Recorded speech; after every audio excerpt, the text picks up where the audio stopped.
बच्चे, आज हम ओलिगोपोली के कल्यूसिव ओलिगोपोली मॉडल्स को स्टडी करेंगे।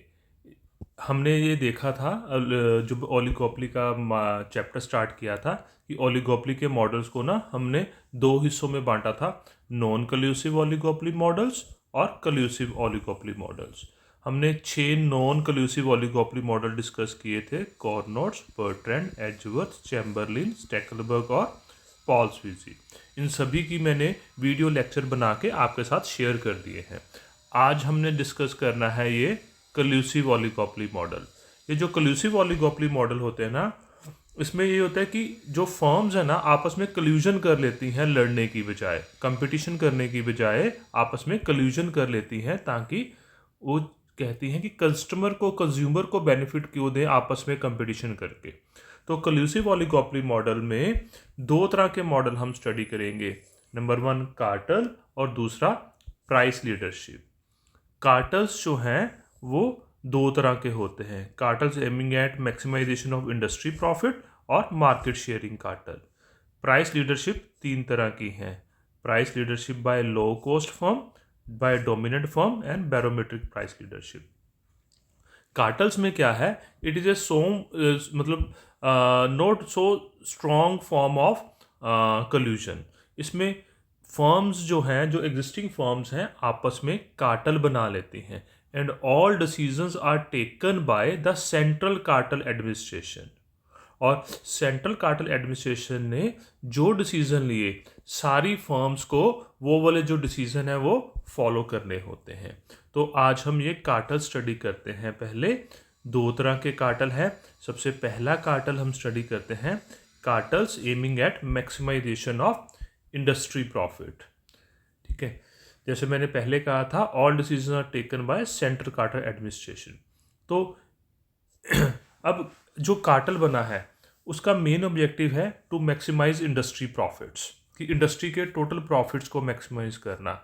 मींस जो एक चीज़ और कि इसमें हम for the reason of simplicity यही मान रहे हैं कि यहाँ पर हम जो ओलिगोपोली की टू फॉर्म्स को ही ले रहे हैं, दो से ज़्यादा नहीं ले रहे, ताकि इजी ढंग से समझाया जा सके और आपको इजी ढंग से समझ आ जाए। अब इस यहाँ पर एम क्या है, ऑब्जेक्टिव क्या है, to maximize joint profits of the industry. ठीक है, मतलब जो सेंट्रल कार्टल एडमिनिस्ट्रेशन है वो इस अपनी आउटपुट और प्राइसिंग के डिसीजन इस ढंग से लेता है कि उतनी आउटपुट और उतनी ही प्राइस, उतनी आउटपुट प्रोड्यूस करनी है और उतनी प्राइस चार्ज करनी है, जिससे इंडस्ट्री के जॉइंट प्रॉफिट मैक्सिमाइज हो जाए। जब जिस आउटपुट पर इंडस्ट्री के जॉइंट प्रॉफिट मैक्सिमाइज हो जाएंगे, उस आउटपुट को फिर वो आपस में डिवाइड कर लेंगे, 50-50 डिवाइड कर लेंगे। नहीं सॉरी, मतलब इस आउटपुट को प्री डिटरमिन्ड बेसिस पर वो करेंगे और इस ढंग से वो डिवाइड करेंगे उस टोटल आउटपुट को कि दोनों फर्म्स की एमसी बराबर हो जाए। ठीक है, जैसे मैंने थोड़ा टाइम सेव करने के लिए और वीडियो ज़्यादा हैवी ना हो, मैंने कुछ एक चीज़ें पहले बना के रखी हैं। ये AR कर्व है, जिसको इंडस्ट्री का डिमांड कर्व भी कहते हैं, और ये MR कर्व है, राइट। तो एक MC कर्व यहाँ पर बनाते हैं, this is MC curve. This E is the point of equilibrium, क्यों, because MC is equal to MR and MC curve is cutting MR curve from below. So this is equilibrium output of the industry, दोनों की joint output maximize, and this is the price, this या इसको OP कह देते हैं, OP is the price। अब इसको मैं थोड़ा सा छोटा करना था, MC कर्व को, बड़ा बन गया ये यहाँ से।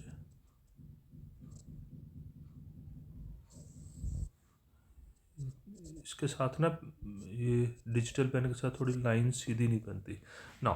अब ये जो टोटल आउटपुट है OM, ये दोनों फर्म्स आपस में डिस्ट्रीब्यूट करेंगी, और किस ढंग से डिस्ट्रीब्यूट करेंगी कि जहाँ पर MR और MC ऑफ फर्स्ट फर्म और MC ऑफ सेकंड फर्म दोनों बराबर हो जाए। ठीक है, तो यहाँ से एक लाइन ड्रॉ करते हैं, एक इसको नेम दे देते हैं ON, और इतना ही डिस्टेंस इधर कर लेते हैं ON1, ठीक है।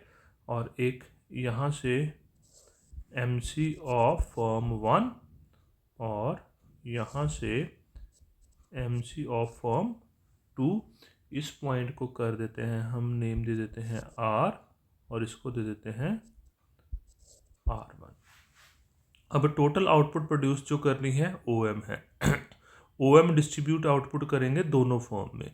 इसमें से एक फॉर्म प्रोड्यूस करेगी ON, यानी कि ON और या N1M, ठीक है, सेम है ना, ON is equal to N1M। तो one firm will produce this much and the other firm will produce ON1। अगर फॉर्म ऐसे करती हैं तो ये वाली इक्विलिब्रियम कंडीशन भी पूरी हो रही है कि MR कितनी थी ज्वाइंट उनकी, EM थी, और MC of one form is RN, MC of second form is R1N1, R1N1, ठीक है। तो यहाँ पर इंडस्ट्री के जॉइंट प्रॉफिट्स जो हैं वो मैक्सिमाइज हो गए। तो ये पहला हमने इक्विलिब्रियम कर लिया in case when aim of the cartel is to maximize industry profit. Now second, market sharing cartel. Market sharing cartel में रूल क्या होता है, इसमें जो फर्म है, मान लीजिए दो फर्म्स हैं, तो दोनों फर्म्स मार्केट को 50-50% शेयर करेंगी। जितनी भी टोटल मार्केट डिमांड होगी उसको वो 50-50% शेयर करेंगे। नो, ये मैंने पहले ही इधर आउटपुट लिया, इधर रेवेन्यू एंड कॉस्ट लिया, AR कर्व बनाया इंडस्ट्री का, और ये MR कर्व बनाया इंडस्ट्री का, ठीक है। और इसी को मैं अगर AR कर्व ऑफ फॉर्म भी मान लूँ, ये इंडस्ट्री का AR कर्व है, इंडस्ट्री का MR कर्व है, इसको अगर मैं AR कर्व ऑफ फॉर्म मान लूँ तो इसके नीचे एक MR कर्व ऑफ फॉर्म बनाते हैं। अच्छा बेटा, ये बहुत इंपॉर्टेंट है, AR के बिल्कुल मिड में होना चाहिए, हाफ में होना चाहिए ये MR। चाहे स्केल यूज़ करो एग्ज़ाम में, this distance should be equal to this distance. Scale लेके देख लेना, ये जो डिस्टेंस है और ये जो डिस्टेंस है वो बराबर होना चाहिए। मेरा बराबर नहीं है क्योंकि इस पर स्केल के साथ नहीं बनता, इसको स्केल के साथ आपने बेटा बनाना है। और फिर इसके सेंटर में MR, बिल्कुल सेंटर में, ये भी स्केल के साथ। मैं इसको विदाउट स्केल बना रहा हूँ, यहाँ से सेंटर से ये कट करना चाहिए, बिल्कुल सेंटर होना चाहिए बेटा। ये MR कर्व है फॉर्म का, राइट। अब यहाँ से थोड़ा सा इधर से एक लाइन ऊपर तक लेके जाएंगे, और ये लाइन को इधर।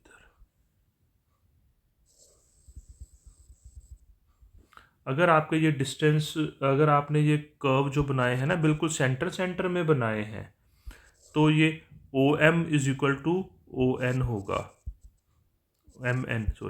OM is equal to MN होगा। अब यहाँ से एक MC कर्व इस पॉइंट से जाएगा, MC कर्व यहाँ से ये इक्विलिब्रियम का जाएगा। एक ना डिजिटल पेन से ना कर्व सीधे नहीं बनते, बोर्ड पे बड़े अच्छे बनते हैं। ये पॉइंट P।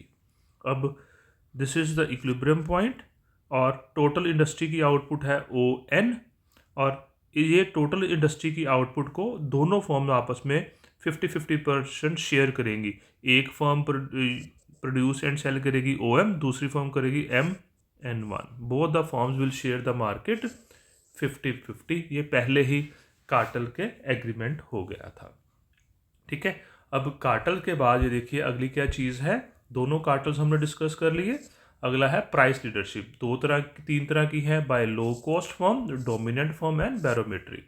पहले बच्चे हम करते हैं price leadership by low cost firm. देखो कितनी सारी फर्म है, हम मान रहे हैं कि दो फर्म्स हैं, हम 2 फर्म्स का ही ले रहे हैं। स्टार्टिंग में मैंने कहा था फॉर सिंप्लिसिटी के लिए 2 फर्म्स आर देयर। इसमें एक फर्म हाई, जिसकी कॉस्ट, सभी की कॉस्ट सेम तो नहीं होती, किसी की ज़्यादा होती है, किसी की कम होती है। मान लीजिए एक फर्म की कॉस्ट थोड़ी हायर है, दूसरे की थोड़ी लोअर है, तो उस केस में लोअर कॉस्ट फर्म जो है वो प्राइस लीडर का काम करती है।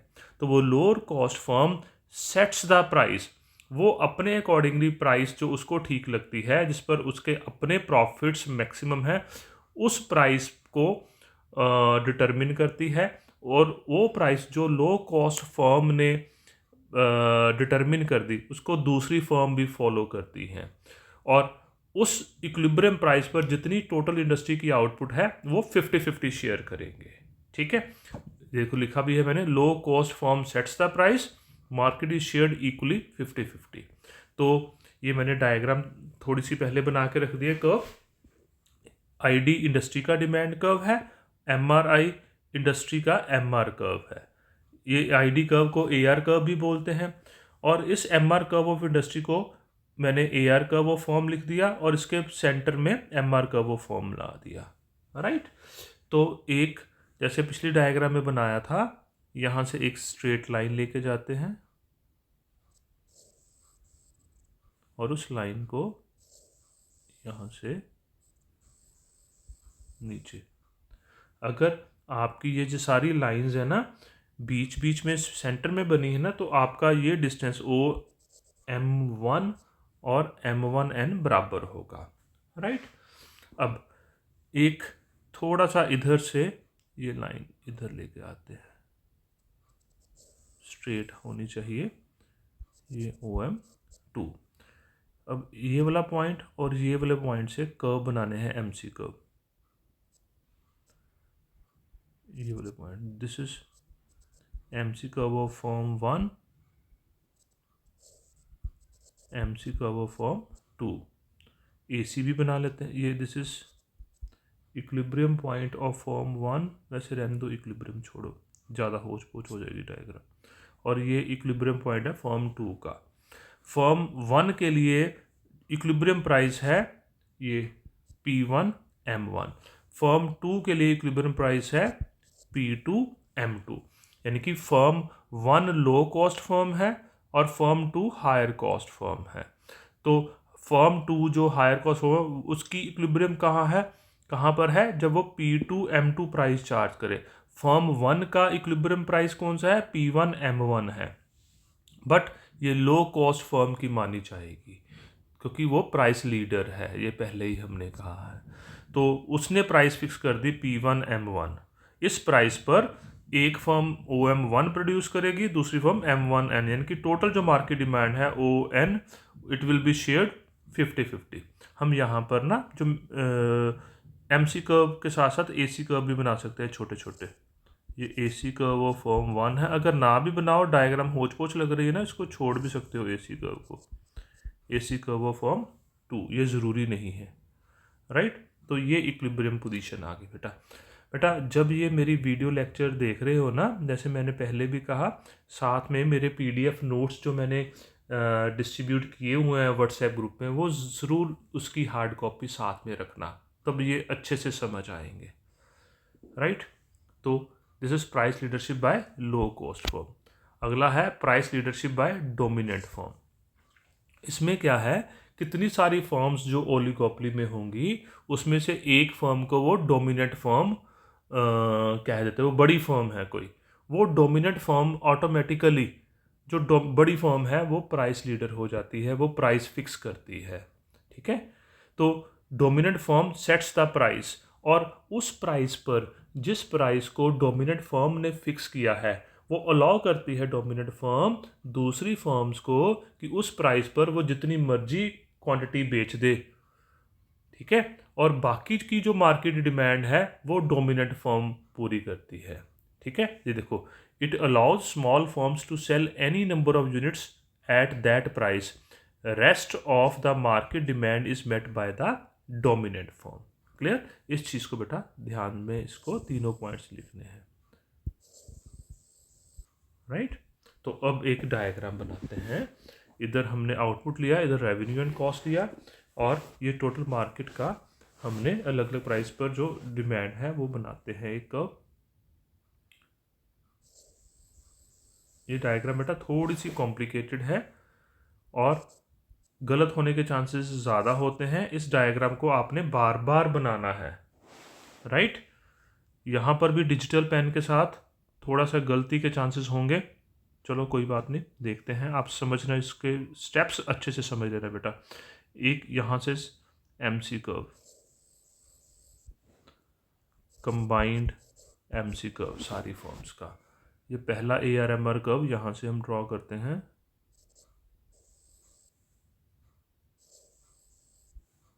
दिस इज AR कर्व और MR curve and equilibrium price is P और टोटल मार्केट डिमांड है PN। मार्केट की टोटल डिमांड है PN।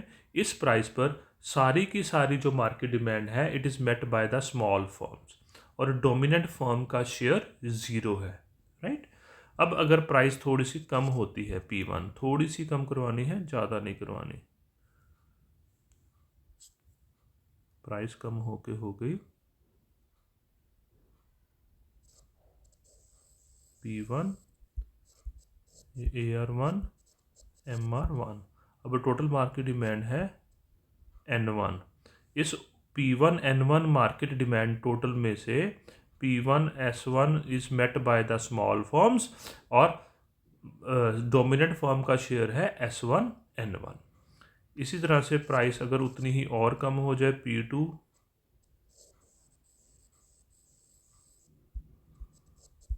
AR2 MR2, total market demand है P2 N2, उसमें से स्मॉल फर्म्स का शेयर है P2 S2, डोमिनेंट फर्म का शेयर है S2 N2।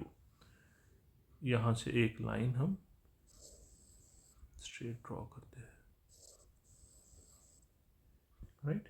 इसको नाम दे देते हैं हम Z और L, ठीक है। टोटल मार्केट डिमांड कितनी है P2 N2, स्मॉल फर्म्स का शेयर कितना है P2 S2, large firm dominant firm का शेयर है S2 N2 यानी कि LZ। Total market demand OZ, small firms का शेयर OL, डोमिनेंट फर्म का शेयर LZ। अब हम डोमिनेंट डोमिनेंट फर्म का भी AR कर्व बनाते हैं। ये तो स्मॉल फर्म्स का ARMR कर्व है ना, पैरेलल टू हॉरिजॉन्टल एक्सिस है, क्योंकि डोमिनेंट स्मॉल फर्म्स के लिए प्राइस फिक्स्ड है जैसे परफेक्ट कंपटीशन में होती है। अब डोमिनेंट फर्म का AR कर्व बनाने के लिए इधर से वो बनेगा, जितना ये S1 N1 है ना उतना यहाँ पर ये डिस्टेंस लो, उतना ही लेना है बेटा स्केल के साथ, और जितना ये है डिस्टेंस उतना ही यहाँ पर लेना है। तो और इस लाइन को ज्वाइन कर देना है हमने like this. This is AR curve of dominant firm. इसको नाम दिया था हमने K1। P1 K1 कितना है S1 N1 के बराबर, और P2 K2 है S2 N2 के बराबर। यहाँ से भी एक स्ट्रेट लाइन नीचे लेके जानी है, इतना डिजिटल पेन से सीधी लाइन नहीं जाती, लाइक दिस R, राइट। अब MR कर्व भी बनाना है सेंटर में।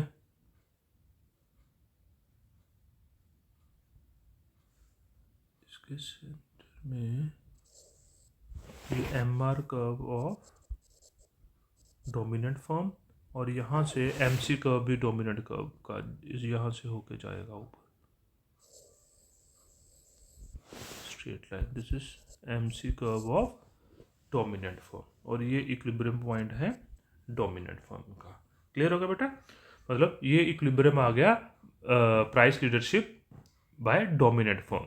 टोटल मार्केट डिमांड है OZ, जिसमें से स्मॉल फर्म्स का शेयर है OL और डोमिनेंट फर्म का शेयर है LZ, राइट। LZ या OR।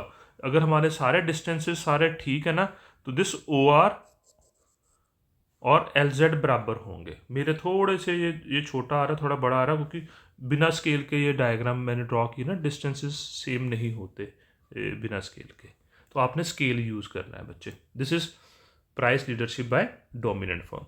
अब थर्ड रह गया बैरोमेट्रिक प्राइस लीडरशिप।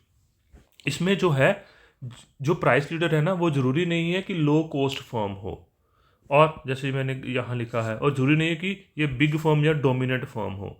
कोई भी फर्म जो पुरानी फर्म है, जो जिनको लगता है कि सभी को लगता है ये एक्सपीरियंस्ड फर्म है, चाहे बड़ी नहीं है, चाहे इसकी कॉस्ट ज़्यादा है प्रोडक्शन की, बट फिर भी एक्सपीरियंस्ड फर्म रही है ये, तो उसको वो लीडर मान लेती हैं। और जैसे जहाज में बैरोमेट्रिक होता है ना, डायरेक्शन बताता है, तो वो जो फर्म है, एक्सपीरियंस्ड फर्म जो है, लीड करेगी और सबको के लिए प्राइस फिक्स करेगी, और जो प्राइस लीडर फर्म ने फिक्स कर दी वो उसको फॉलो करेगी। इसकी कोई डायग्राम नहीं है। ठीक है बच्चों, इसके साथ हमारा ये टॉपिक जो था ओलिगोपोली का सेकंड वाला पार्ट था, वो कल्यूसिव ओलिगोपोली मॉडल, वो कंप्लीट हो गया। ओके बच्चे, टेक केयर, खूब पढ़ो। All the best.